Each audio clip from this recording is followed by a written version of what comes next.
Hey guys, True Man of Steel here. As requested by a lot of you guys, I'm going to do my first comic book movie review, and of course, I'm going to choose a namesake for my blog name, Man of Steel, 2013 film starring Henry Cavill as a titular character, Superman. Amy Adams, of course, as Lois Lane, the brilliant Michael Shannon as General Zod, Kevin Costner as Jonathan Kent, Russell Crowe's a great Jor-El. All right, my thoughts. An amazing film.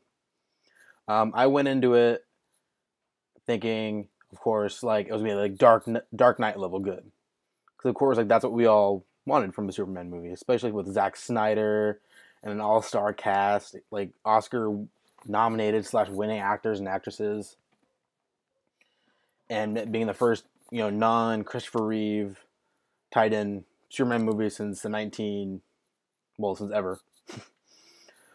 So of course I went in super excited, me being the big Superman fan that I am, and I loved the movie. It was so good on so many different levels.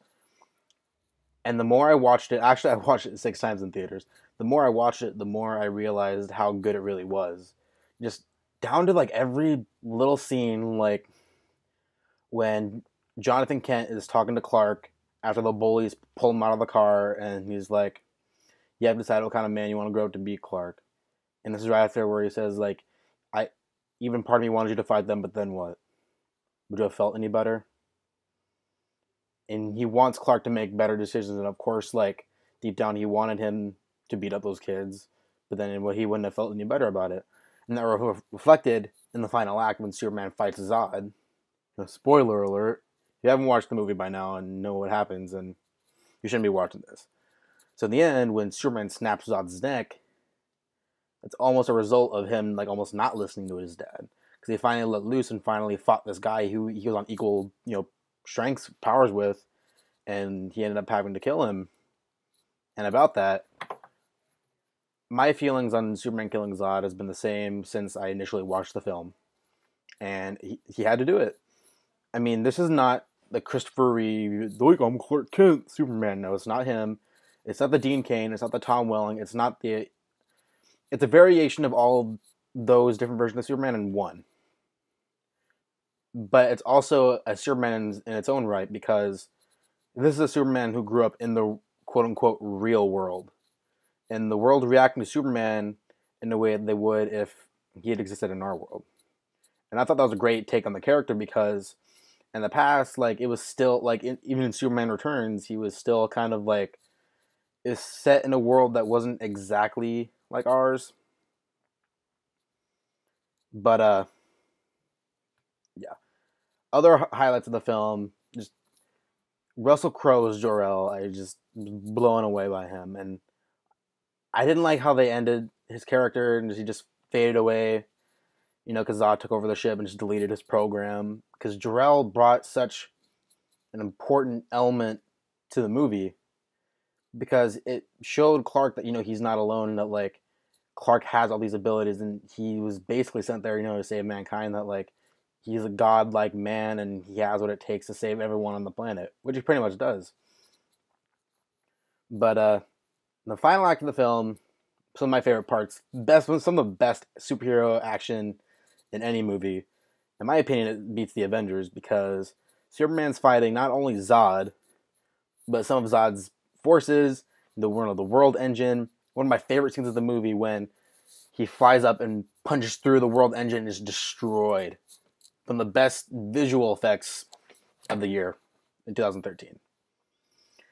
But one thing I have to address is the hate that surrounds the movie, particularly with the tone, and how people call it gritty and almost like, oh, too much like The Dark Knight. But in reality, like it's not really like The Dark Knight at all, because it's set in a world that's more realistic than past Superman films. But it's not in this. You can't put Man of Steel in The Dark Knight. It's just not the same. And it's not dark and gritty. Just thrown like more realistic circumstances, and that's not exactly dark and gritty. But another thing that I need to talk about is people's reaction to Superman killing. Fans are going to defend to the grave that Superman should never kill. And I get that. I mean, if you grew up in the character more from this Christopher Reeve era, then of course you're gonna have more like a preconceived notion of who you think Superman should be. Like, I watched Smallville from 2005 till the end, and I have seen every single episode. And that Clark Kent, that version of the Superman character, would never kill. And even though it's Superman slash Clark Kent, it's not the same character that we see in Man of Steel. Same thing goes, like I said earlier, with Christopher Reeve movies. That Superman is not the same Superman that we see in Man of Steel, clearly. And people don't seem to get that for some reason. They like to hold on to the past and hold on to that idea of Superman that they already have in their head. And for me, like how I see it, like that kind of ruins the movie. Because if you go in thinking it's going to be one thing, then you're going to be disappointed. Like me, I went in with an open mind, I'm like, let's see what Zack Snyder does with the character. And at first, when I first heard Zack Snyder doing it, I'm like, really? Like, I had seen Watchmen, and Watchmen, for the type of movie that it was for that type of comic book that it was, the movie was great. One of the best comic movies I've ever seen, honestly. Just like the tone, just like the darkness, like Zack Snyder's style worked for that movie. And when I found out he was directing, I'm like, okay, I guess we'll have like a darker, like slow motion action Superman movie, which is okay, I guess. And watching the movie, there are like bits of like Zack Snyder's like visual style in there, but overall, it did not feel entirely like a Zack Snyder movie, which is kind of a good thing, especially since it's Superman. You can't exactly do like that dark grittiness that a lot of people think the movie is, and it's not. Especially, I'm glad the story flowed pretty naturally. My only gripes with the movie so far that I can think of is Amy Adams as Lois Lane. She did a great job with what she was given, and she was good for the character, but for me personally, like, she didn't do anything wrong with the character or the role itself. It's just when I see the movie and I watch her scenes, I don't see Lois Lane. I see Amy Adams. And for me, that's a bit of a problem. And it's just because she's become such a big and important, I don't know if important is the right word. She's become such a famous actress that she can't exactly become the role, especially in this type of movie, because she doesn't like physically change her appearance. It's just kind of just like Amy Adams in business attire, and that's basically what her Lois Lane look is. Like if you look at like Henry Cavill's performances in other movies / shows, you see he transforms from each one to now.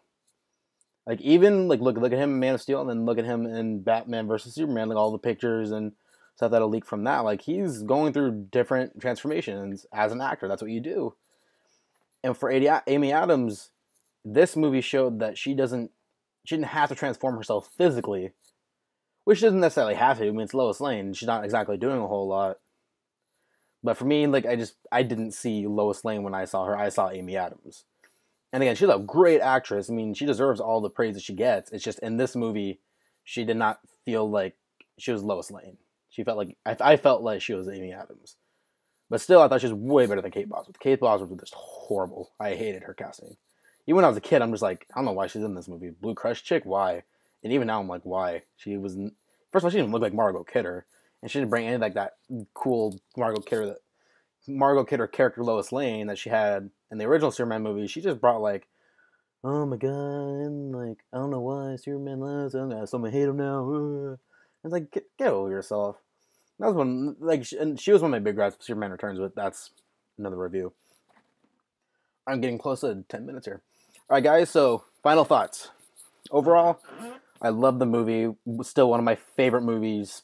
One of my top 5 favorite superhero movies. I'm still debating whether or not it's my top superhero movie because the movies that came out this year alone are kind of getting close to being up there.